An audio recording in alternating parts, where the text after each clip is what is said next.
Start where you are, use what you have, and do what you can. Namaskar, welcome to PT Pointers, and in this video, we will cover major headlines of the Hindu, Indian Express, and Press Information Bureau. So, without wasting any time, let's start today's discussion.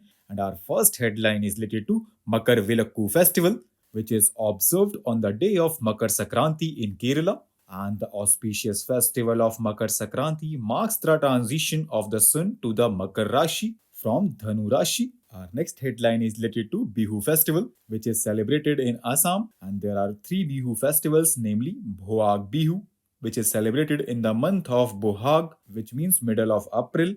Magh Bihu, which is celebrated in the month of Magh, it means middle of January, and Kati Bihu, which is celebrated in the month of Kati, it means middle of October. And each Bihu festival has its own significance and is celebrated with its own traditions. Our next headline is related to Pradhan Mantri Janjati Adivasi Nyay Maha Abhiyan, and it is in the news because Prime Minister of India will release the first installments to 1 lakh beneficiaries of this scheme. It was approved in November 2023 and it comprises central sector and centrally sponsored schemes. It is aimed to improve socio-economic conditions of the PVGTs by providing them habitations with basic facilities such as safe housing, clean drinking water and sanitation, improved access to education, health and nutrition, electricity, road, telecom, connectivity, and sustainable livelihood opportunities. Our next headline is related to Ganga Sagar Mela. And every year during Ganga Sagar Mela, devotees from all over the country gather at the confluence of the Ganga and Bay of Bengal to take sacred dip during the Makar Sankranti. And do you know, friends, Ganga Sagar is an island in the Ganga Delta, which is located on the continental shelf of the Bay of Bengal, which is around 100 kilometers south of Kolkata. And this Mela is said to be India's second largest pilgrimage gathering after the Kumbh Mela.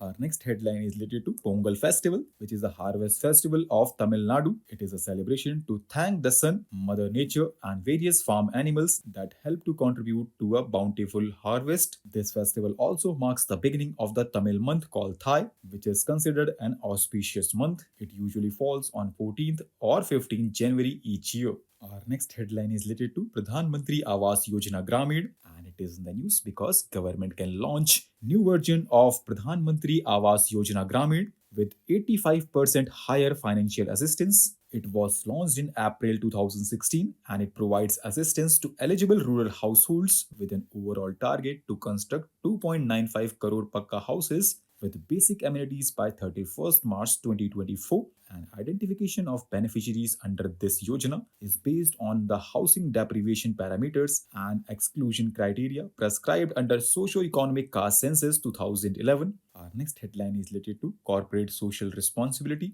and it is in the news because recently Union Minister Dr. Jitendra Singh stated that CSR is not a charity but a duty and responsibility towards society. Now let's know more about it. So friends, in 2014, India became the first country in the world to legally mandate corporate social responsibility, and rules in section 135 of the Companies Act 2013 make it mandatory for companies of a certain turnover and profitability to spend 2% of their average net profit for the past 3 years on corporate social responsibility activities. Our next headline is related to Beach Games, which is the first multi-sports beach games in India, and it was organized at Ghogla Beach in Div. It recently concluded and Madhya Pradesh emerged overall champion. And do you know, friends, India is geographically gifted with some of the most beautiful beaches in the world, and 12 of the beaches in India have blue flag certification given to the cleanest beaches promoting sustainable tourism. Our next headline is related to Rashtriya Vigyan Puruskar 2024, and recently its nominations announced. Now let's know more about it. So friends, Rashtriya Vigyan Puruskar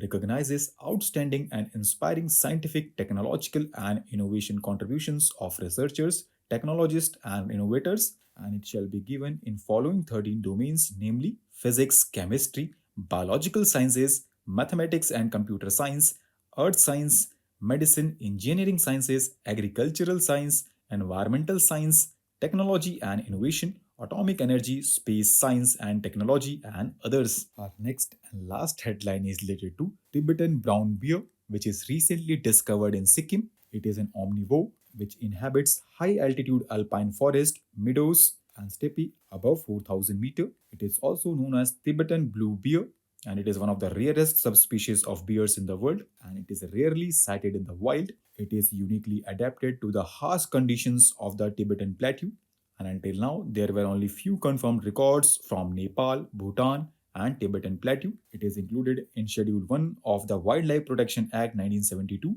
and it is also included in Appendix 1 of CITES as protected species. So, with this, let's conclude our today's discussion. Thanks for listening, and for regular updates, you can follow us on various social media platforms.